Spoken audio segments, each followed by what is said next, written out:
तो इतना डर कर आपने इस भक्ति रूपी गर्भ को प्रफुल्लित करना है। जैसे माता गर्भ को राखा यतन बना और ठेस लगे तो क्षण हो तेरी ऐसे भक्ति जा।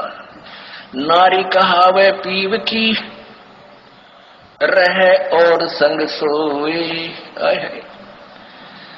जार सदा मन में बसे खसम खुशी क्यों होवे। देख कितनी गहरी बात बताई जाता है। नार कहावे पीव की और कहते हैं रहे और संग सोए और जार सदा मन में बसे। फिर यहां तक कह दिया जब उस मान लीजिए उस दुष्टा में कबीर जी आते तो भी मना करते हैं कि नहीं गुरु जी को भी मानो, और जो दुष्ट आत्मा उनके पास जाते हैं वो कि मुझे तो गुरु जी कहे आस्था दुष्ट डेट गया।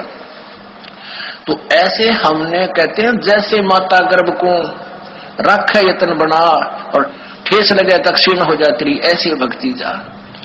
जैसे किसी बहन को मुश्किल से गर्भ रहा हो कई वर्षों में, फिर वही जानती है कि किस प्रकार इस लाल को इस बच्चे को परिपक्व करना है। सपने में भी डर लगता है कि कहीं करवट बदलते समय बालक पर दाब ना आ जाए, मेरा गर्भ खराब हो जाए। कितनी चिंतित रहती है, ऊंचे नीचे पर पैर ना टिक जाए, भगवान कहीं खान पीन में ऐसी गर्म वस्तु ना खा लो जिससे मेरा बालक खराब हो जाए। तो इतना डर कर आपने इस भक्ति रूपी गर्भ को प्रफुल्लित करना है। जैसे माता गर्भ को राखा यतन बना और ठेस लगे तो क्षण हुआ तेरी ऐसे भक्ति जा। नारी कहावे पीव की रहे और संग सोए,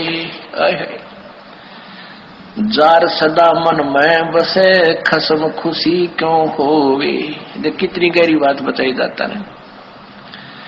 नार कहावे पीव की और कहते हैं रहे और संग सोए और जार सदा मन में बसे फिर खसम खुशी क्यों होए। आन उपासना अन्य के अंदर आस्था नहीं रखनी। जैसे परमात्मा कबीर जी आए थे 64 लाख शिष्य थे उनके उस समय, उन्होंने कभी नहीं बताया कि मेरे स्थान में किसी और में भगवान आवे है उसमें जाकर पूज लो। अब उन दुष्टा ने के बका रखे ये बालक कि गुरु जी ने कहा है कि तुम ऐसे करो और ऐसे करो और उसको भगवान मानो, और गुरु जी का आगे नहीं बताना, नहीं वो नाराज हो जाएंगे। इन मंदबुद्धियों ने यह भी मान लिया गुरु जी का आदेश। पीछे से 10-20 दिन यह बकवास चली थी, अब सेट हो गया। गुरु जी का मेरा आदेश और मेरे सामने आप कहो कि क्या आपने ऐसा बोला है और मैं नाराज हो जाऊंगा, यह भी स्वीकार होगी। तो ये ऐसे कुसंगत होती है, वो बर्बाद करती है उन्हीं को जो मंद बुद्धि होते हैं। नहीं तो ज्ञानवान तुरंत सोच लेते ये कोई बात है। इतने दिन हो गए गुरुजी ने 15 साल हो गए मैं नाम देते न किसी को ऐसा कुछ कहा नहीं, कोई ऐसी दोगली बात करी नहीं। तो उन दुष्टों ने ऐसी चाल चली कि गुरुजी का आदेश बता दिया, सब बेचारे 10-20 ये उनके द्वारा बताएगी क्रिया करने लगे तो हमारे उसे खत्म हो गए भगवान के अकाउंट से। अब उनको पता लगा, सभी अपना क्षमा याचना कर रहे हैं। 10-20 खराब हुए थे फिर सेट हो गए, उनको नाम देते।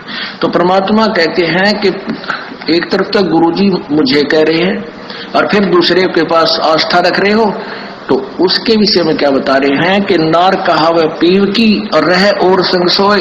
आस्था किसे में और नकली गुरु किसे मान रही, ऊपर ले मनते और कहते हैं जार सदा मन में बसे। आस्था तुम्हारी दूसरे में हो गई है तो फिर खसम खुशी क्यों होए। वो परम पिता परमात्मा धनी हमारा क्यों कर राजी होगा। कहते हैं सेज बिछावे सूंदरी अंतर पर्दा होए और तन सौंपे मन दे नहीं कदे न सुहागण होए। अब जैसे यही एक ये मोटा उदाहरण था जो अभी ये घटना हुई कि मुझे तो गुरुजी कहे आस्था दुष्ट ढेटनी में दुष्टा में। तो क्या बताते हैं सेज बिछावे सूंदरी यानी आत्मा और अंतर पर्दा होए, अंदर दोष रखे, अंदर में आड़ बना ली। और कहते हैं तन सौंपे मन दे नहीं, यानी शारीरिक तरीके से तो यहाँ आकर नमस्कार करें और आत्मा उस दुष्टा में। ये 10-20 से बिगड़े थे वो सेट हो गया। अभी 10-1 दिन ये पता नहीं अंडरग्राउंड कैसे एकदम चल पड़ा था सिस्टम। तो दास को पता चला जब उनको बता दिया कि तुम्हारा सब कुछ बर्बाद हो गया, तो उन प्यारी आत्माओं ने बहुत दुख हुआ इस बात का कि हमारा तो सारा नाश कर दिया उस नालायकों ने। ऐसे बहुत से झटके आएंगे, लेकिन ये हमारे ये परमात्मा का बाग किसी से बिगड़ नहीं सकता। ये तो पूरे ब्रह्मांड में छावेगा। ये बड़े बड़े ये टीरी खा ये ढाने हमने ये बड़े बड़े पंथ पंडेरिये नए कुतरू आगे थोड़े हमारी संगत को खराब कर सकते हैं।